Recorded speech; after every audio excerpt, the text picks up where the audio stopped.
The most prominent moment that I always remember and one that I always share was when I was at home and I went out for a short afternoon jog. Nothing too crazy, but the moment I began to pick up pace is when I started to realize there was something going on with my breathing. It was like I was trying to breathe through a sponge. I was getting just the littlest amount of oxygen. I stopped right there and I was on the phone with my doctor. It really all started from there.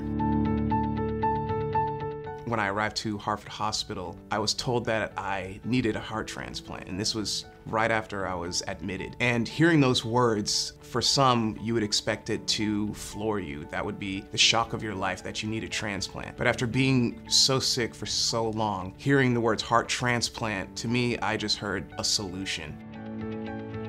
I would say the first milestone for me was having to put my trust into my providers. Everything going around me, I didn't know anything about it. So I was very, very blessed to be able to be surrounded by incredible hospital staff who were walking me every step of the way and making sure that I knew everything that was happening and what I could expect. And really that helped make the journey a lot easier.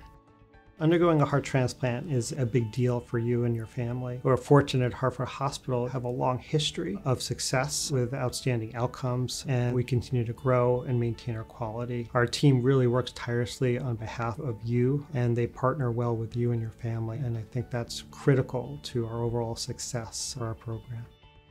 Comparing life before transplant and after is like night and day. Before, I was barely even able to stand for more than a few minutes before getting out of breath. Even the littlest things like getting dressed in the morning proved to be difficult. But now with a new lease on life, a second chance, not only am I able to return to doing these things without even thinking about them, but these are things that I definitely took for granted. It gives me such a greater appreciation for the human body and for all of the registered donors out there. Even after my transplant, I would go back and visit the same unit where I was. So I had no fear of going back to the same room where I was essentially living in, saying hello and shaking hands and giving hugs to all of the nurses that were still working in the unit. If I could, I would say hello and thank them every day, if I could.